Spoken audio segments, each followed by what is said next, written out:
సౌందర్య అందరికీ తెలిసినటువంటి ఇష్టమైనటువంటి యాక్ట్రెస్. ఏకంగా ఆమెను సావిత్రి గారితో పోల్చేవాళ్ళు. అంతటి మహానటి అని చెప్పేసి. అలాంటి ఆమె సడెన్‌గా చాలా చిన్న వయసులోనే చనిపోయారు. అది గూడా ఒక సభకు వెళ్తూ ప్లేన్ క్రాష్ అయ్యి ఆవిడ చనిపోయారు. ఎంతో భవిష్యత్తు ఉంటుంది.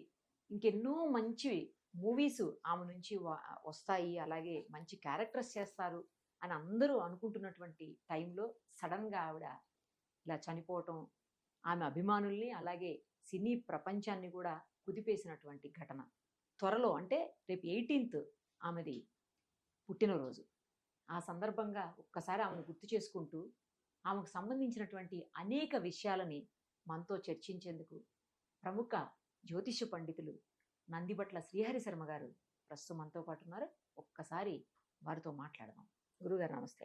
వాగర్థావివ సంపృక్తౌ వాగర్థ ప్రతిపత్తయే జగతః పితరౌ వందే పార్వతీ పరమేశ్వరౌ ఆదిత్యాయ చ సోమాయ మంగళాయ బుధాయ చ గురుశుక్రశనిభ్యశ్చరాహవే కేతవే నమః. శృంగేరి జగద్గురు పీఠాధిపతులకి కంచి పీఠాధిపతులకి నమస్కారములు తెలియచేసుకుంటూ కార్యక్రమాన్ని ప్రారంభిద్దాం. గురుగారు సౌందర్య గారి గురించి అందరికీ తెలిసిందే. ఎంతో మందికి ఇష్టమైనటువంటి యాక్ట్రెస్ ఆవిడ. ఎంతో మంది అసలు ఆమె ఉంటే చాలు మూవీలో అని అప్పట్లో చూసేవారని చెప్పేసి ఇప్పటికీ చెప్తా ఉంటారు అందరూను. అలాంటి ఆవిడ సడన్ గా ఈ ప్రపంచాన్ని వదిలి వెళ్ళిపోవటం ఆమె అభిమానులకి, అలాగే ఇందాక నేను చెప్పినట్టు సినీ ప్రపంచానికి కూడా ఆశ్చర్యకరమైనటువంటి ఘటన అది. ఆమె బర్త్డే సందర్భంగా ఒక 2 డేస్‌లో బర్త్‌డే ఉంది. ఆ సందర్భంగా మీరు ఒకసారి అసలు ఆమె ఎందుకలా అల్పాయుష్ అయింది? ఏంటి? అసలు ఆవిడ డేట్ ఆఫ్ బర్త్‌లు కూడా రకరకాలుగా ఉంటుంటాయి. అయన్నీ ఏంటి అసలు? అదంతా మొత్తం చెప్పండి గురువుగారు. తప్పకుండానమ్మా. వీక్షిస్తున్నటువంటి ప్రేక్షకులు అందరూ కూడా కార్యక్రమాన్ని ఆశాంతం వీక్షించే ప్రయత్నం చేయండి. ఎందుకనంటే 90 దశకంలో ఉన్నటువంటి వాళ్ళందరికీ కూడా ఎంతో ఇష్టమైన అమ్మాయి. ఇటువంటి అమ్మాయి మన ఇంట్లో పుట్టాలి. ఇలాంటి లక్షణాలున్న అమ్మాయి మన ఇంటి కోడలుగా రావాలి. ఇలాంటి లక్షణాలున్న అమ్మాయి మా తల్లిగా ఉండాలి, మా చెల్లిగా ఉండాలి, మా అక్కగా ఉండాలి. ఇలా ప్రతి కుటుంబము కూడా తనని ఓన్ చేసుకున్నటువంటి ప్రజానికమే ఈ 2 తెలుగు రాష్ట్రాలు. కేవలం తెలుగే కాకుండా తమిళ్, కన్నడ, మలయాళంలో కూడా గొప్పగా పేరు ప్రఖ్యాతులు సంపాదించుకుంది తన నటన ద్వారా. అలాగే బాలీవుడ్‌లో కూడా అంత లెజెండ్ అయినటువంటి అమితాబ్ బచ్చన్‌తో కూడా యాక్ట్ చేసి అందరిని మెప్పించింది. సావిత్రి తర్వాత మరో సావిత్రి సినీ ఇండస్ట్రీకి దక్కింది అని చెప్పి చాలా సంతోషపడినటువంటి రోజులు ఆ రోజులు ఉన్నటువంటిది. అంతేకాకుండా ఆమె ఎన్నో ఆశలు, ఆశయాలతో తన జీవితంలో ప్రతి వ్యక్తి ప్రారంభిస్తాడు. కానీ ఆమె జీవితంలో ఎవరు చూడనటువంటి ఉన్నతమైనటువంటి స్థానాన్ని ఎందుకు చేరుకుంది? ఒకటి ప్రధాన అంశం. కీర్తి ప్రతిష్టలు. ప్రతి మూవీ కూడా ఆమెను ఒక గోల్డెన్ లెగ్‌గా భావించారు. ప్రతి ప్రొడ్యూసర్స్ కూడా ఆమె ఉంటే చాలు పూర్తిగా సినిమా హిట్ అయిపోతుందనేటువంటి ఆలోచనతో కూడా ఉండిందమ్మా. అంతేకాకుండా ప్రధానంగా తన జీవితంలో నిండైనటువంటి తత్వానికి మహిళగా వివాహం చేసుకొని తదనంతరం ఆమె ఒక సందర్భంలో కూడా చెప్పింది, ఇంకా నేను సినిమాలకి ఫుల్ స్టాప్ పెట్టేద్దాం అనుకున్నాను, ఫ్యామిలీ లైఫ్ని. ఎందుకంటే సగటు మహిళ ఎలా, భారతీయ మహిళ ఎలా ఉంటుందో అలాగే ఎంత గొప్ప స్థానానికి వచ్చినా ఆ స్థానానికి వన్నె తెచ్చే విధంగా ఆమె ప్రవర్తన, మాట తీరు ఉందే తప్ప అహంకార ధోరణితో ఆ స్థానాన్ని అడ్డు పెట్టుకుని అహంకార ధోరణితో ఏమాత్రం కూడా ఆమె ప్రవర్తించలేదు అని చెప్పడానికి నా జీవితంలో జరిగిన ఒక సంఘటన కూడా. ఓకే. అది నేను గమనించగలను. ఎందుకంటే ఈ మాట ఎవరో మనం సినిమా ఇండస్ట్రీలో చెప్తే మనం కాదమ్మా, నా జీవితంలో. ఎందుకనంటే నేను 2002, 3 ఆ సంవత్సరంలో ఒక సంస్థలో పనిచేస్తున్నాను. అకౌంట్స్ ఎగ్జిక్యూటివ్ అసిస్టెంట్ అకౌంటెంట్ గా పీజీ కంప్లీట్ చేసి. మా ఎండి కోసం అంటే ఆ రోజు ఎవరైనా రాకపోతే కాల్స్ లిఫ్ట్ చేసే బాధ్యత ఎవరైనా తీసుకున్నారు. నేను అలా ఆ రోజు కూర్చున్నాను. నాకు కాల్ వచ్చింది. ఏమండి పలానా మా రఘురామ్ గారు ఉన్నారా అని అడిగారు. అంటే లేరండి అని. లిఫ్ట్ వచ్చిన తర్వాత ఎవరైనా అడుగుతాం కదా, ఎవరండి మీరంటే, నేనయ్యా సౌందర్యని మాట్లాడుతున్నాను అంటే ఆ వాయిస్ ఇప్పటికీ నాకు గుర్తుంది. అంత హంబుల్నెస్తో చాలా కలివిడిగా, అంటే ఎవరో పరిచయం ఉన్న వ్యక్తికి మాట్లాడినట్టుగానే మాట్లాడింది తప్ప అహంకార ధోరణితో మాట్లాడలేదు. ఇప్పటికీ నా మనసులో ఆ యొక్క వాయిస్ వినబడుతూనే ఉంటుంది గుర్తు తెచ్చుకున్నప్పుడల్లా. కాబట్టి ఇక ఆలస్యం చేయకుండా ఆ అమ్మాయి జాతకాన్ని, ఎందుకనంటే మనకు వికీపీడియా ద్వారా కావచ్చు, రకరకాలైనటువంటి ప్రసార మాధ్యమాల ద్వారా వస్తున్నటువంటి ఇన్ఫర్మేషన్ కంటే కూడా వ్యక్తిగత కుటుంబ సభ్యులు అందించిన వివరాల ప్రకారము అంచనా అనేటువంటిది వేసుకొని తదనంతరం ఆమె జీవితంలో జరిగిన సంఘటనలకి పూర్తిగా అనుసంధానం చేసుకొని ఆమె జాతకాన్ని నిర్దేశించడం జరిగింది. ఆమె జన్మించినటువంటిది ముఖ్యంగా ఆమె జీవితంలో ఆమె సాధారణంగా చిన్నప్పటి ఫోటోలు చూస్తేనమ్మా ఏమంత క్యూట్గా ఉండదు.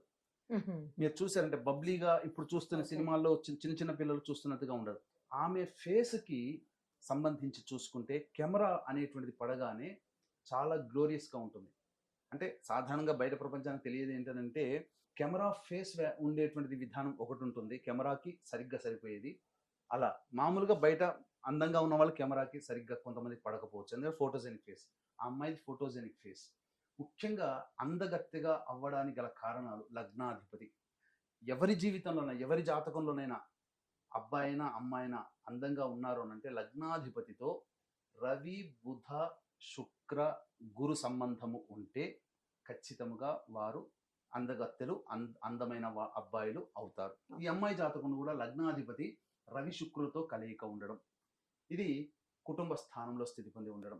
ఇక తరువాత ఇది ఆమె యొక్క జీవితంలో అందగత్తె అని చెప్పడానికి ఒక కారణం. పైగా ఇక గమనించుకున్నట్లయితే ఈ అమ్మాయికి మొదటి నుంచి అసలు వాళ్ళ కుటుంబ సభ్యులు చెప్పిన దాని ప్రకారం ఈ అమ్మాయి సినిమా ఇండస్ట్రీ రావడానికి ఇంట్రెస్ట్ చూపలేదు. బలవంతంగా ఆమె తండ్రి ఎలాగో డైరెక్టర్ కాబట్టి వీలు కుదిరినప్పుడల్లా సినిమా స్టూడియోలోకి రికార్డింగ్ స్టూడియోకి వెళ్తుంటే అక్కడ ఎవరో హంసలేఖ అనే డైరెక్టర్ చూశాడు, మా సినిమాలో చేయండి అని చెప్పి తండ్రి గారికి ప్రపోజ్ చేయడము, మా అమ్మాయిని కనుక్కుంటానని చెప్పడం, ఆమె వద్దని చెప్పడం, తర్వాత ఇంటి కుటుంబ సభ్యులు నీకు ఇష్టం ఉంటేనే చెయ్యి అని చెప్పి ఒత్తిడి లేదని చెప్పగా ఆమె జీవితంలో కేవలం ఎండాకాలం సెలవులు, కాలేజ్ అయిపోయిన తర్వాత ఎండాకాలం సెలవులు ఉన్నప్పుడు ఆ ఉన్న సెలవులు 10 రోజుల్లోనే షూట్ పెట్టుకొని చేసుకున్నారు. ఇదంతా రావడానికి గల కారణం ఎందుకంటే తండ్రి వృత్తి మళ్ళీ అమ్మాయి స్వీకరించింది. అదే ఇండస్ట్రీలో వృత్తి డిఫరెంట్ అవ్వచ్చు కానీ ఇండస్ట్రీ ఒకటే.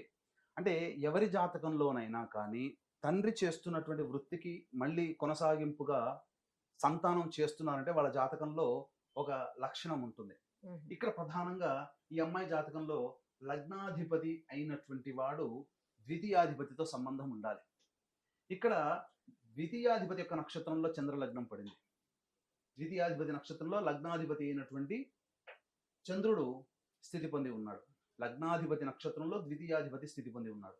అంటే లగ్న ద్వితీయాలకు సంబంధం ఏర్పడింది. ఇక్కడ ఈ ఒక్క కారణం చేత ఈ అమ్మాయి తండ్రి ఉన్నటువంటి వృత్తిలోనే కొనసాగింపుగా ఉన్నది అని చెప్పి. ఇక రెండవ విషయానికి వచ్చేసేసరికి ఆమె 91 అనేటువంటి దాంట్లో అయిన తర్వాత 92లో ఆమె ఇండస్ట్రీ ప్రవేశం చేసిందని. తర్వాత ఈ 91 నుంచి ఎందుకు ఈ అమ్మాయి జీవితంలో అత్యున్నతమైనటువంటి స్థానానికి చేరుకుంది. తర్వాత ఈ అమ్మాయి మామూలు సినిమానే చేసింది కానీ ఆఫర్స్ వెల్లువెత్తేసేసరికి తండ్రి తన ఒకానొక సందర్భంలో ఎందుకు ఇంత ఆఫర్స్ ఎక్కువ అవుతున్నాయి అని చెప్పి ఒక మంచి జ్యోతిష్యుల దగ్గర తీసుకొని వెళితే కొన్ని కీలకమైన విషయాలు తెలియచేసిన తర్వాత ఇది ఆమె విధి రాత అని తెలుసుకోవడం జరిగింది. తదనంతరం సినిమాలు అనేటువంటి చూసారంటే కేతు మహాదశ. ఈ కేతు మహాదశ 8 సెప్టెంబర్ 91 నుంచి 8 సెప్టెంబర్ 98 వరకు జరిగినటువంటిది ఈ కేతు మహాదశ. ఇక్కడ ఈ అమ్మాయి జాతకంలో లగ్నాత్తు కేతువు లాభస్థానంలో స్థితి పొంది ఉండి లగ్నానికి యోగకారకుడైనటువంటి శుక్రుడి నక్షత్రంలో స్థితి పొంది ఉన్నాడు. అట్టి ఏ నక్షత్రంలోనైతే కేతు స్థితి పడ్డాడో అట్టి నక్షత్రాధిపతి అయినటువంటి శుక్రుడి నుంచి దశమ కేంద్రంలో, అలాగే లగ్నానికి యోగకారకుడైనటువంటి శుక్రుడి నక్షత్రంలో కేతు స్థితి పొంది ఉండడం, అది లాభస్థానం అవ్వడం, ఇది అత్యంత బలీయమైనటువంటి యోగ దశగా మనకు చెప్పబడింది. అందుకే ఈ కేతు మహాదశ యావత్ సినీ ప్రపంచాన్ని తన గుప్పెట్లో పెట్టుకున్నట్టుగా ఎన్నో సినిమాలు, అంటే ఏ హీరోయిన్కి కూడా సాధ్యం కానటువంటి ఒక 10-12 సంవత్సరాల్లోనే దాదాపు 110 సినిమాలకు పైగా చేయడానికి గల కారణం ఈ కేతు మహాదశ అంత అద్భుతంగా రాణించడం. ఇక రెండవ విషయం, ఆమెకి చాలా విషాదకరమైనటువంటిది, చాలా బాధపడేటువంటి సంఘటన మరియు ఆనందపడేటువంటి సంఘటన ఒకే సంవత్సరంలో జరగడం. అదే తండ్రి మరణము 1995లో జరిగింది. అంటే ఇక్కడ గమనించుకున్నట్లయితే ఈ అమ్మాయి జాతకంలో ఈ యొక్క కేతు మహాదశలో రాహు యొక్క అంతర్దశ జరుగుతుంది. ఆ సందర్భంలో యోగము అవయోగం ఒకేసారి. సాధారణంగానే రాహు అనేటువంటి వాడు పితృమారకుడు. అంటే వీక్షించేటువంటి ప్రేక్షకుల్లో కూడా చాలా మంది జాతకాల్లో చూడడం జరిగిన ఇది నిస్సంశయం, అందులో ఏం సందేహం లేదు. రాహు దశ కానీ అంతర్దశ కానీ ఉన్నప్పుడు జాగ్రత్త పడాలి. ఇది ఆ అమ్మాయి జాతకరీత్యా తండ్రి మరణాన్ని మారకాన్ని సూచిస్తుంది. ఎప్పుడు 17 ఈ సంబంధించినటువంటి కేతువులో రాహువులో కేతువు జరుగుతుంది, అనగా మార్చి 95న చనిపోవడం జరిగింది. ఆ కేతువులో రాహువు శుక్రస్థానంలో స్థితి పొంది ఉండి లగ్నాత్తు పంచమ స్థానం అవ్వడం, అట్టి కేతువు లాభస్థానంలో ఉండి యోగకారకుడైనటువంటి శుక్రుడు నక్షత్రంలో ఉండడం, అట్టి శుక్రుడు ధనస్థానంలో స్థితి పొంది ఉండడం, విపరీతమైనటువంటి యోగ కారకత్వం కేతువులో రాహు ఉన్నప్పుడు జరిగింది. అంటే ఆ సంవత్సరంలో దాదాపు 11 సినిమాలు రిలీజ్ అవ్వడము, ఆ 11 సినిమాలు హిట్ అవ్వడము ఆమె జీవితంలో ఒక గొప్ప మైలురాయిగా చెప్పవచ్చు. అమ్మోరు సినిమా అప్పుడే రిలీజ్ అయింది. అమ్మోరు తర్వాతనే ఈ అమ్మాయికి అనగా సౌందర్యకి చాలా క్రేజ్ అనేటువంటిది పెరిగిందని చెప్పవచ్చు. ఇక జాతకరీత్యా తండ్రి మరణం, తదనంతరం వివాహము. ఈ వివాహ విషయానికి వచ్చేసేసరికి ఇక్కడ ప్రధానంగా ఈ అమ్మాయికి సంబంధించి చిన్నప్పటి కుటుంబ సభ్యుడే వరుసకి మేనమామ అవుతాడు. అలాగే అందరూ ఒకరినొకరు కుటుంబ సభ్యుల ఆజ్ఞ మేరకు, నిజంగా ఇక్కడ గమనించాల్సింది ఆ స్థాయిలో ఉండి నా ఇష్టం ఉన్న వ్యక్తిని పెళ్లి చేసుకుంటాను అని చెప్పి అనవచ్చు. కానీ ఈ అమ్మాయి తల్లి కోరిక మేరకు తనకు మేనమామ వరుస అయినటువంటి రఘు అనేటువంటి అబ్బాయితో వివాహం జరిగింది. కాకపోతే ఇక్కడ గమనించాల్సినటువంటి అంశం ఏంటంటే ప్రధానంగా ఈ వివాహం అనేటువంటిది 27 ఏప్రిల్ 2003 అనేటువంటిది ఆ సంవత్సరంలో జరిగింది. 27 ఏప్రిల్ 2003 అమ్మ. ఆ వివాహము జరిగినటువంటి సమయం మనకు తెలియదు, కానీ చుట్టుపక్కల ఉన్నటువంటి పరిస్థితులు కనుక గమనిస్తే చీకటిగా ఉంది. అంటే సాయంత్రం 7 గంటల నుంచి రాత్రి 11-12 గంటల మధ్య కాలంలో జరిగి ఉండవచ్చు. అప్పటి నుంచి చూసుకుంటే తులాలగ్నం నుంచి మొదలుకొని మకర లగ్నం వరకు ఉంటుంది. అనుకోవడం కాదు, తులాలగ్నం నుంచి మొదలుకొని సాయంకాలం ఆ సమయం 7 గంటల నుంచి మొదలు పెడితే రాత్రి 12 వరకు కూడా తులాలగ్నము నుంచి ఈ యొక్క మకర లగ్నం వరకు కూడా ఆ వివాహ లగ్న సమయాలు ఉంటాయి. తులాలగ్నమే వేసుకున్న అష్టమంలో రాహువు, సప్తమంలో రవి బుధ, ఇది వివాహ ముహూర్తానికి ఏమాత్రం యోగం కాదు. అలాగే ఇక్కడ వృశ్చిక లగ్నం వేసుకున్నా కానీ సప్తమంలో రాహు, అష్టమంలో శని, ఏమాత్రము కాదు. ధనుర్లగ్నానికి వేసుకున్న సప్తమంలో శని, అష్టమంలో గురువు. అలాగే మకర లగ్నానికి వేసుకున్న లగ్నంలో కుజుడు, సప్తమంలో గురువు, ఇది లగ్నంలో పాపగ్రహం. కాబట్టి 7 గంటల నుంచి మొదలుకొని మధ్యరాత్రి 12-1 గంట వరకు కూడా ఈ లగ్నాల్లోనే ముహూర్తాలు ఉంటాయి. ఆ రోజుల్లో అసలు ఇవన్నీ కూడా సరైన ముహూర్తము కాదు. ఎందుకనంటే ముహూర్త లగ్నానికి ప్రధానంగా వివాహానికి సంబంధించి సప్తమ శుద్ధి కావాలి. ఏ ముహూర్తానికైనా అష్టమ శుద్ధి కావాలి. ఈ తులాలగ్నం నుంచి మొదలుకొని మకర లగ్నం వరకు కూడా ఎక్కడా సప్తమ శుద్ధి, అష్టమ శుద్ధి అనేటువంటిది లేదు. ఈ కారణం చేత ఈ వివాహ ముహూర్తం సరైనది కాదు. కాబట్టి అంతేకాకుండా మనకు వెస్ట్రన్ కంట్రీలో ఒక నానుడి ఉంది, 13వ సంఖ్య అనేటువంటిది చాలా చెడ్డది అని చెప్పేసేసని చాలా మంది ఆ 13 నెంబర్లో ఉండడానికి ఇష్టపడరు, ప్లాట్ నెంబర్ 13 రావడానికి ఇష్టపడరు. కానీ అసలు 13 అనేటువంటి సంఖ్యకి ప్రధాన పాత్ర మన భారతదేశం నుంచే ప్రారంభం. మన హిందూ సనాతన సంప్రదాయం 13 అనేటువంటిది వెస్టర్న్ కాదమ్మా. మన మూలాల నుంచి, సనాతన హిందూ ధర్మం మూలాల నుంచి ఆ 13 సంఖ్య మంచిది కాదు అనేది వచ్చింది. ఎందుకు చెప్తాను, ఎందుకంటే ఆమె వివాహమైనటువంటిది ఆదివారము బహుళ ద్వాదశి. ద్వాదశి అంటే ఏంటి? 12వ తారీఖు, 12 అని అర్థం సంస్కృతంలో. ద్వాదశి అంటే 12. వారంలో మొదటి వారం ఏంటి? ఆదివారం. 12 + 1 కలిపితే ఎంత? 13. అట్లాగే ఈ యొక్క ఏకాదశి మరియు సోమవారం తిథి పనికిరాదు. అంటే ఏకాదశి అంటే 11, సోమవారం అంటే 2 పనికిరాదు. అలాగే దశమి మంగళవారము, నవమి గురువారం, అష్టమి శుక్రవారం, సప్తమి శనివారం, ఇవేవి కూడా షష్ఠి తిథి శనివారం, అంటే 6, 7 ఇలా ఏది చూసినా వారము తిథి కలిస్తే 13 వస్తుందో అది పనికిరాదు. అటువంటి 13 దగ్ధయోగమైనటువంటి ఆదివారము బహుళ ద్వాదశి అనేటువంటి రోజున వివాహము ఆమె చేసుకోవడం జరిగింది. ఎవరు పెట్టారో తెలియదు. ద్వాదశి నాడు సాధారణంగా ముహూర్తాలు పనికిరావు, శాస్త్ర ప్రకారం ఒప్పుకోరు. ఇక అన్నిటికంటే ప్రధానంగా ఇక్కడ పూర్వభాద్ర నక్షత్రంలో వివాహం జరిగింది. ఈ అమ్మాయి నక్షత్రానికి పనికొచ్చే నక్షత్రమే పూర్వభాద్ర, కానీ పూర్వత్రయాలు వివాహ ముహూర్తానికి పనికిరావు. అంటే పూర్వభాద్ర, పూర్వ ఫల్గుని, పూర్వాషాఢ. అపూర్వ అనేటువంటి పదముతో స్టార్ట్ అయ్యే నక్షత్రాలు ఏ ముహూర్తానికి పనికిరావు. అసలు ఆ యొక్క నక్షత్రాల్లో ఎటువంటి ముహూర్తాలు పెట్టరు. ఇది ఈ విధంగా ఉంది. తర్వాత ఈ అమ్మాయికి సంబంధించినటువంటి గురుగారు ఇక్కడ చిన్న మిమ్మల్ని ఇంటరప్ట్ చేస్తున్నాను.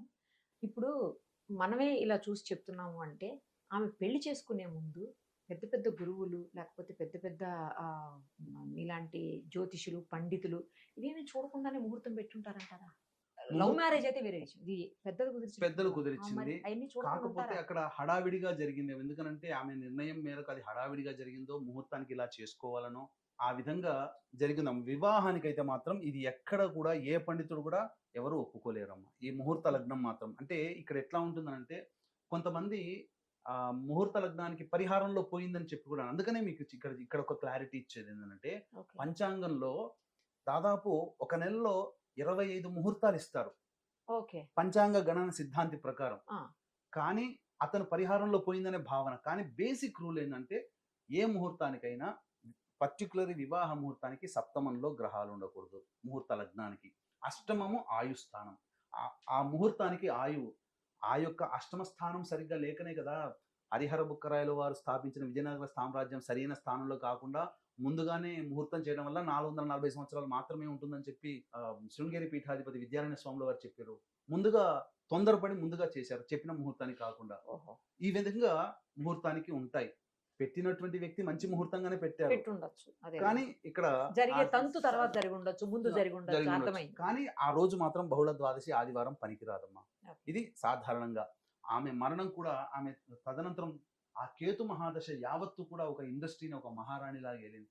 ఏ సినిమా అయినా ఆమె ఉంటే చాలు అన్ని హిట్ అయిపోయాయి. కానీ శుక్ర మహాదశ ప్రారంభం అవ్వడం, ఈ తదనంతరం ఆమెకి అకాల మరణం అనేటువంటిది ఏర్పడింది. అంటే అకాల మరణం అంటే దానికి రీజన్ ఏంటి? మరి అన్ని బాగున్నాయి అంటే ఆమె అంతా అప్రతిహతంగా వెళ్తుంది, కొనసాగుతుంది ఆవిడ జీవితం అంతా కూడా, ఎందుకు మరి అలా జరిగింది? ప్రధానంగా ఈ అకాల మరణానికి నా రీసెర్చ్ అనేటువంటిది అల్పాయుర్ధాయము.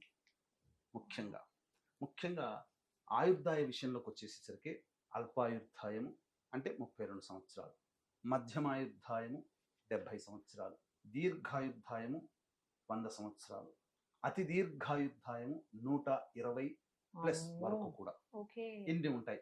ముఖ్యంగా అల్పాయుర్ధాయ నక్షత్రాలలో ఒకటైనటువంటి నక్షత్రంలో జన్మించింది. అల్పాయుర్ధానికి అనేక కారణాలు ఉన్నాయి. తర్వాత ఇక్కడ ప్రధానంగా షష్టమాధిపతి అయినటువంటి కుజుని యొక్క పాప దృష్టి మారక స్థానాధిపతి అయినటువంటి చంద్రుని మీద పడడం ఇక్కడ బలహీనమైపోయింది. ఇది ఒక అల్పాయుర్దాయానికి ఒక సూచిక. ఇక తరువాత ప్రధానంగా లగ్నము ద్విస్వభావ లగ్నము, చంద్రుడున్న రాశి ద్విస్వభావ లగ్నము, ఇవి అవ్వడం ఇది అల్పాయుర్దాయానికి గట్టి సంకేతంగా చెప్పవచ్చు. ఇక ప్రధానంగా అష్టమాధిపతి అయినటువంటి శని, వ్యయాధిపతి అయినటువంటి శుక్రుడు, లగ్నాధిపతి అస్తంగతులై బలహీనుడైపోయి ఉండడం అల్పాయుర్దాయానికి సూచిక. ఇక ప్రధానంగా ఈ యొక్క జాతకంలో మారక స్థానాధిపతి ద్వితీయ సప్తమాలు ఎవరికైనా మారక స్థానాధిపతులు. ఇట్టి మారక స్థానాధిపతి అయినటువంటి గురువు స్థిర రాశిలో వ్యయస్థానంలో ఉండడం అల్పాయుర్దాయానికి కారణం. ఇన్ని కారణాలు అప్పుడు తండ్రి గారు తెలుసుకున్నారు కాబట్టే మిన్నకుండిపోయి ఉంటారు. ఆయనకి తెలుసు, అయితే చూపించారు కదా జాతకం. ఎందుకంటే త్రిపురనేని చిట్టిబాబు గారు ఒక సందర్భంలో చెప్పారు, ఈమె 12 సంవత్సరాల కంటే ఎక్కువ ఉండదు ఇండస్ట్రీలో, ఒక కాబోయే మహారాణికి మీరు ముందుగా అడ్వాన్స్ ఇస్తున్నారని కూడా చాలా చోట్ల చెప్పారు. ఎందుకంటే చిట్టిబాబు గారితో కూడా నేను మాట్లాడడం జరిగింది. కాకపోతే ఈ యొక్క ఆయన లేరు, ఆయన ఉంటే కనుక ఖచ్చితంగా ఇంకా క్లారిటీగా ఉండేది. ఇక గమనించుకుంటే ఈ అమ్మాయికి సంబంధించి మరణము 17 ఏప్రిల్ 2004 నాడు జరిగింది. ఆ రోజున ఉన్నటువంటి స్థితి కనుక చూసుకుంటేనమ్మా బయలుదేరడమే సరైనటువంటి సమయం కాదు. ఎందుకంటే ఆ సమయంలో లగ్నంలో శని ఉన్నాడు.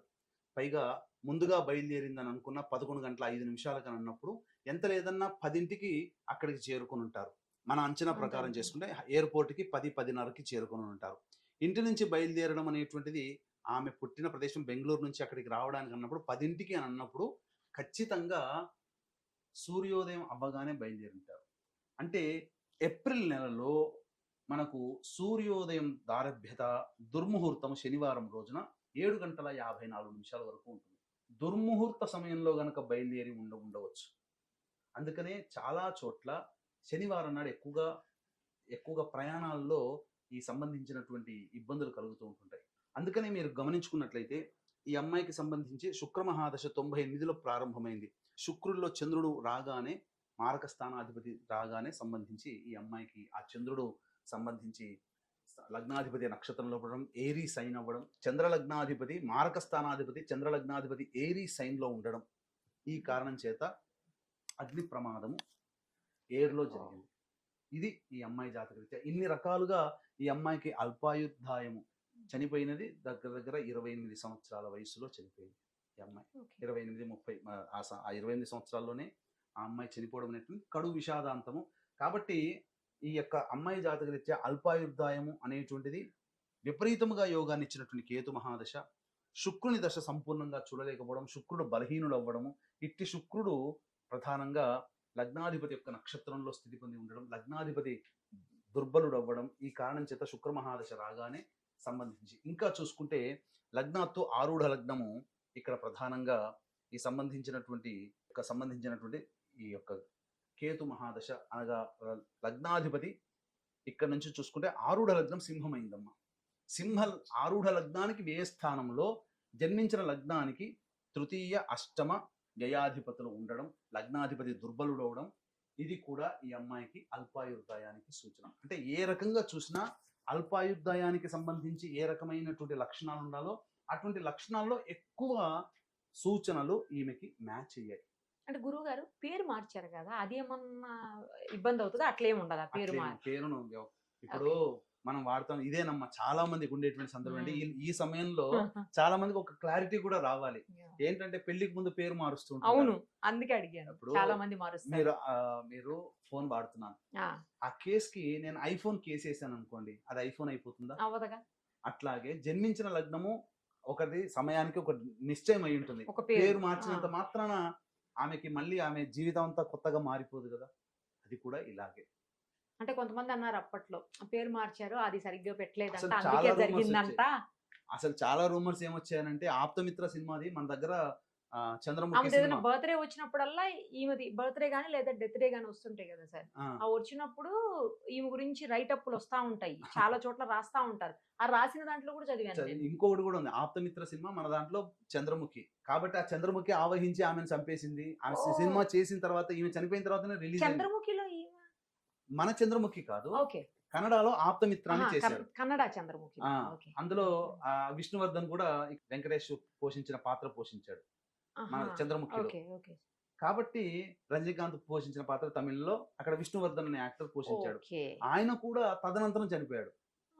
అప్పుడు ఏమనుకున్నారు, ఈ ఇద్దరిని చంద్రముఖి ఆత్మనే తీసుకుపోయింది అని. మరి అలా అంటే మన తెలుగులో చేసిన జ్యోతిక ఉన్నారు, అదే రజనీకాంత్ గారు అందరూ ఉన్నారు కదా. అదే ఈ రూమర్స్ అన్ని రూమర్సే తప్ప ఊహాగానాలు తప్ప ఒరిజినల్ కాదమ్మా. సో మొత్తానికి ఆవిడ జాతకం గురించి తండ్రికి ముందే తెలుసు.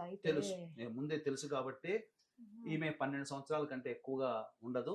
కాబట్టి కాబోయే సినీ మహారాణికి మీరు ముందుగా అడ్వాన్స్ ఇస్తున్నారు, గుర్తుపెట్టుకోండి అని చెప్పారట చిట్టిబాబు గారికి, త్రిపురనేని చిట్టిబాబు గారికి. ఆయన ఇంటర్వ్యూలో కూడా నేను చూడడం జరిగింది, ఆయనే స్వయంగా చెప్పారు. విచిత్రం ఏంటంటే ఆయన ఇంట్రొడ్యూస్ చేశారు, మళ్ళీ లాస్ట్ సినిమా ఆయనదే. అవునా? గెలుపు అనే సినిమాలో గెస్ట్ రోల్ వేసింది. తర్వాత ఈ సంబంధించినటువంటిది ఆమె రాజకీయ రంగంలో రావడం. అన్నిటికంటే ప్రధానంగా ఇక్కడ వీక్షించేటువంటి మన సుమన్ టీవీ ప్రేక్షకులు ఒక్కటి చెప్పాలి, జాతకంలో పంచశాప ప్రభావాలు అనేటువంటిది ఉన్నప్పుడు అది మరణం ఎల్లప్పుడూ కూడా దుర్మరణమే ఉంటుంది. పంచశాప ప్రభావాలు అనగానమ్మా స్త్రీ శాపము, గురు శాపము, దైవ శాపము, సర్పశాపము, పితృశాపము. వీరితో పాటు వీరి అన్నయ్య కూడా చనిపోయారు, అమర్నాథ్. ఆ అమర్నాథ్ గారి జాతకం కూడా నేను చూశాను. ఇద్దరు ఒకేసారి చనిపోయారు. వారిది కూడా చనిపోయినటువంటి సమయం ఒకే రోజు. ఆయన జాతకం జన్మించిన సమయాన్ని బట్టి కూడా చూస్తే ఆయన జాతకంలో కూడా ఈ పంచశాప ప్రభావాన్ని సూచించే స్థితి ఉంది. ఈ అమ్మాయి జాతకంలో అలాగే ఉంది. అందుకనే చాలా చెప్తుంటాను, ఈ పంచశాప ప్రభావం అనేటువంటిది ఆషామాషిది కాదు. అందున ఈ పితృశాపాలు కానీ, స్త్రీ శాపాలు కానీ, గురు శాపాలు కానీ, దైవ శాపాలు కానీ, సర్పశాపాలు కానీ, ఇవేవి ఆషామాషిది కాదు. ఇవి ఏంటంటే మనం అలా వదిలిపెట్టుకున్నామా, ఏమి పరిహారం చేసుకోలేదు, అది మారుబలిని కోరుకుంటుంది. ఖచ్చితంగా మరి వాటికి రెమెడీ ఎలా? అందుకనేనమ్మా దీనికి రెమెడీకి వచ్చేసేసరికి చాలా మంది గూగుల్‌లో వెతుక్కొని పోతున్నారు. చాలా తప్పు చేస్తున్నారు. ఎక్కడెక్కడో చేయిస్తున్నారు. ముక్కు మొహం తెలవని వాళ్ళకి డైరెక్ట్‌గా పోతారు. అందుకని దీన్ని దృష్టిలో పెట్టుకొని దగ్గరగా ఉండి ఈ 2013 నుంచి ఈ యొక్క పంచశాప ప్రభావాల వల్ల ఇబ్బందులు పడుతున్నారు అని 2013 నుంచి మన పీఠం ఆధ్వర్యంలో ప్రతి ఓహో. నెల ఈ కార్యక్రమాలు చేస్తున్నాం. కానీ చాలా మంది తెలియక మోసపోవడం ఏందంటే ఎక్కడ చేస్తున్నారని గూగుల్‌లో వెతుక్కొని పోతున్నారు. అక్కడ ముక్కు మొహం తెలవని వ్యక్తులు వాళ్ళు. మనల్ని పెద్దగా పట్టించుకోరు. మనకు తెలవని వ్యక్తులతోని మనం చేయించుకోని వాళ్ళు నిజం చేశారా? పూర్తిగా పూజ చేశారా? తెలియదు గదా! చేసుకొని వచ్చామని తృప్తి ఉంటుంది. కానీ శాస్త్రీయ ప్రకారం జరగట్లేదమ్మా. ఇది ఒకటి. పైగా వీడియోలో పెట్టగానే ఎవరు పడితే వాళ్ళు ఆర్గనైజ్ చేయడం వల్ల ఈ సంబంధించినటువంటి దానికి శాస్త్రీయ ప్రక్రియ తగ్గిపోతుంది. ఓహో. ఇది ఒకటి. ఇది ఒక బిజినెస్‌గా ఈ పంచశాప ప్రభావాన్ని ఒక బిజినెస్‌గా ప్రమోట్ చేసుకోవడం జరిగింది. కానీ శాస్త్రీయంగా కాదు. అందుకనే మనం ఇది ఏంటంటే ప్రతి ఒక్కళ్ళకి ఉండదు కదా గురువుగారు? చాలా మందికి కొంతమందికి. ఉంటుంది. 100లో 95% మందికి ఈ పంచశాప ఆహా. ప్రభావాలుంటాయి. ఓకే. ఈ పంచశాప ప్రభావాలే ఈ ఇద్దరివి కూడా ఈ కాంబినేషన్ ఏదైతే ఓహ్. పంచశాప ప్రభావాలకి సూచించే కాంబినేషన్ ఈమె జాతకంలో ఉంది. వాళ్ళ అన్న జాతకం. వాళ్ళ అన్నయ్య జాతకంలో కూడా ఉంది. అది చెప్పవచ్చు.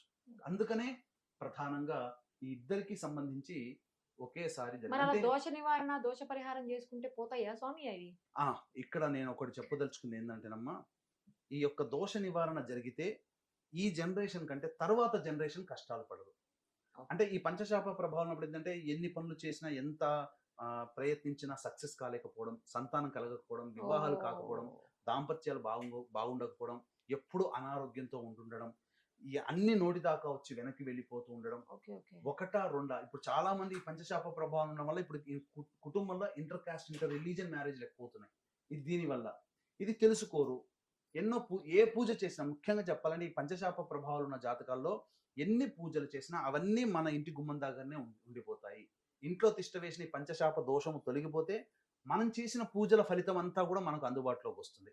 పూజలు చేసిన ఫలితం ఎక్కడికి పోదు, ఉంటుంది. అందుకనే చాలా మందికి జరిగేటువంటి గొప్ప మంచి ఏంటంటే ఈ పంచశాప ప్రభావం జరిగిన తర్వాత చాలా మంది కుటుంబాల్లో ఎన్నో మిరాకిల్స్, మంచి మంచి సంఘటనలు, వాళ్ళ సంకల్పాలు నెరవేరడం. ఇప్పుడు ఆస్తికి సంబంధించి రిజిస్ట్రేషన్స్ కాకుండా కూడా ఇబ్బంది పడుతూ ఉంటుంటారు. అటువంటివన్నీ జరిగిన తర్వాత చేసిన వాళ్ళు కూడా రిజిస్ట్రేషన్ జరిగి సంతోషంగా ఉన్న వాళ్ళు కూడా మాకు చెప్తూ ఉంటుంటారు. ఎందుకంటే మేము చేయిస్తుంటాం ఇటువంటివి. కాబట్టి ఇద్దరి జాతకంలో అలాంటిది ఉన్నప్పుడు దుర్మరణాలు జరుగుతాయి. మీకు ఇంకొకటి ఏంటనంటే మీరు బాగా అంటే ఈ న్యూస్ దాంట్లో ఎక్కువగా ఉంటారు కదమ్మా. అవును సార్. ఇలా దుర్మరణం పాలైన వాళ్ళని ఇంటికి వెళ్ళి మీరు పలకరించి వీళ్ళకి సంబంధించి వాళ్ళ యొక్క కండోలెన్స్ మీరు తెలుపుతుంటుంటారు. అటువంటి వాళ్ళ ఇంటికి ఇట్లా దుర్మరణం పాలైన వాళ్ళకి అడగండి. ఇలా దుర్మరణం అయింది కదా, మీ కుటుంబంలో ఇంకేదన్నా ఇంతకుముందు జరిగినాయి అంటే అన్ని ఖచ్చితంగా జరిగినాయి. ఓకే. అంటే ఒక దుర్మరణం మారుబలిని కోరుకుంటుంది. ఆహా. కాబట్టి ఈ విధంగా జరుగుతుంది. పైగా వాళ్ళ నాన్నగారు కూడా అల్పాయుధాయనే. బిలో 60లోనే చనిపోయారు. 60 ఏళ్ల లోపల కుటుంబ సభ్యులు ఎలాగైనా చనిపోయినా అల్పాయుధాయమే. కాబట్టి ఇన్ని దోషములు ఉండడం, కానీ ఈ ఒక్క కేతువే ఈ అమ్మాయి మొత్తాన్ని జాతకాన్నంతా అందుకనే వాళ్ళ నాన్న నమ్మకపోయినా ఎందుకు ఇన్ని ఆఫర్లు వస్తున్నాయి, వెతుక్కుంటూ మా ఇంటికి ఎందుకు వస్తున్నారు, చిన్న ఇంటికైనా కానీ వచ్చి మేము బుక్ మాకు సినిమాలో కావాలని అడిగేసరికి అప్పుడు చూపించడం జరిగింది. అప్పుడు ఆయన తెలుసుకున్న విషయం. కాబట్టి 12 సంవత్సరాలే ఉంటుందని చెప్పడం ఇదంతా కూడా జరిగింది. థ్యాంక్ యూ గురుగారు. Thank you so much. సర్వం శ్రీ ఉమామహేశ్వర పరబ్రహ్మార్పణమస్తు.